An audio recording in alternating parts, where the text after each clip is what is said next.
তো finally golden boot কে পাবে ultimately? World cup champion কে হবে আর গোল্ডেন বুট কে পাবে, এই দুটো নিয়ে চ্যাম্পিয়ন হওয়ার তো সেটা তো জানাই যাবে, স্পেন না কি হচ্ছে এই আর্জেন্টিনা। এবার গোল্ডেন বুটটা কে পাবে, এখানে কিছু পরিসংখ্যান আছে। মেনলি দুজনের মধ্যেই হচ্ছে রেসটা চলছে, একটা হচ্ছে কিলিয়ান এমবাপে আর লিওনেল মেসি। কিলিয়ান এমবাপে 10খানা গোল করেছে, 4টে অ্যাসিস্ট করেছে। আর লিওনেল মেসি 8টা গোল করেছে, 2টো অ্যাসিস্ট করেছে। এইবার মেসিকে যদি গোল্ডেন বুট পেতে হয় তাহলে মিনিমাম 2 গোল তো করতেই হবে, নয়তো কোনো প্রশ্নই আসবে না, এমবাপে গোল্ডেন বুট নিয়ে বেরিয়ে যাবে। এবার লিওনেল মেসিকে 2টো গোল করলে 10টা গোল হবে, সেক্ষেত্রে অ্যাসিস্ট দুজনেরই সমান হয়ে যাবে। এইবার যদি লিওনেল মেসি 2টো গোল করে সাথে একটা অ্যাসিস্ট করে দেয়, তাহলে পরে মেসি বেরিয়ে গেল, মেসি গোল্ডেন বুট পেয়ে যাবে।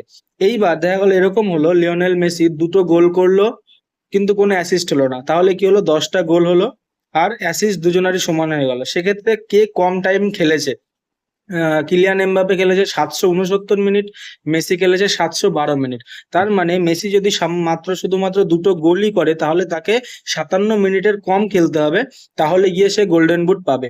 এবার যদি মেসি 3টে গোল করে দেয় তাহলে গেম ওভার, মেসি 2টো গোল করে দেয়, একটা অ্যাসিস্ট করে দেয়, গেম ওভার। তাহলে পরে মেসি যতক্ষণই খেলুক কোনো ব্যাপার না, কিন্তু যদি 2টো গোল বা তার সমান থাকে তাহলে পরে মেসিকে 57 মিনিটের কম খেলতে হবে।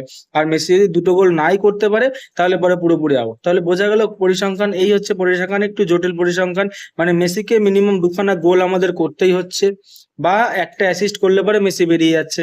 আর যদি শুধুমাত্র 2টো গোল করে তাহলে 57 মিনিটের কম খেলতে হচ্ছে। এই হচ্ছে পরিসংখ্যান গোল্ডেন বুটের। দেখা যাক এবার গোল্ডেন বুট কে পায়। Thank you.